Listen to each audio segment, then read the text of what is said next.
It is an excitement in the air, for sure.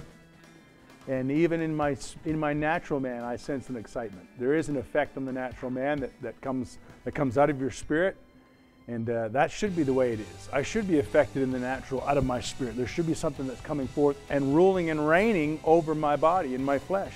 And I just kept hearing that word asking in my spirit, and just kept hearing it over and over, asking, asking, keep on asking, keep on asking.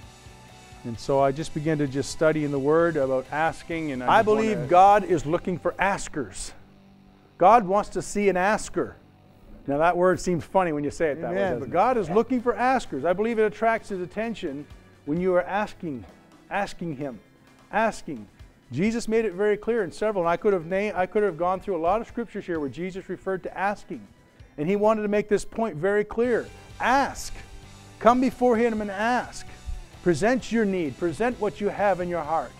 Continue to ask. If I don't know what I want, then I'm not even going to attempt to ask. If I have no desire for anything, I'll never go after anything.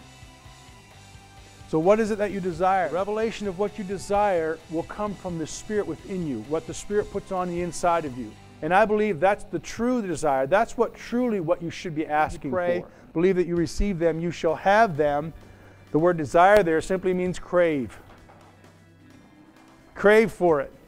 When we're believing God for something, are we truly craving for it? Is there truly a desire? When you present your need to God, or you have something in your heart that it's burning inside of you, or something you want, is there a crave for it? I begin to just imagine Solomon's desire. It says here that he went 1,000 times to present a sacrifice in an altar at this place. Can you imagine 1,000 times going to the same altar? He didn't hire people to go and build 1,000 altars. He went to the same altar every time and made 1,000 sacrifices at the same altar. So that was 1,000 separate times. He didn't pile up 1,000 goats or 1,000 calves on one big heap and just said, here it is, 1,000. No, this one altar, he went 1,000 times to make this sacrifice because of the cravings and desires he had in the inside of him, that he knew the first key in these desires was to come before God and surrender himself to Him in worship. Number one thing you should know when you're going to come and ask for anything is God is going to look for your heart.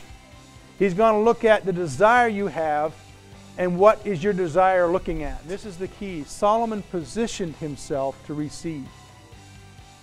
How many of you know we can ask and seek and knock, but if you're not at the right door, if you're not knocking at the right door, then you could knock all you want and you're not going to answer. You've got to go to the right door.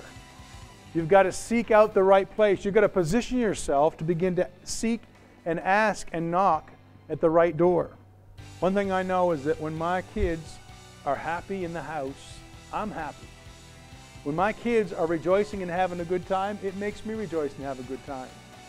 But when they're fighting over something, or when they're mumbling and grumbling, guess what that does to Dad and Mom?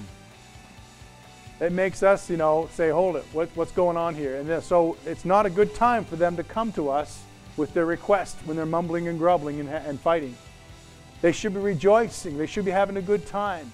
And then when they come, when the spirit is right and the atmosphere is right in the house, guaranteed they're probably going to get what they ask. If it's in the right spirit, they're going to get it. So there should be a rejoicing in your heart. Now your Father which is in heaven give good things to them that ask Him. To them that what? To them that ask Him.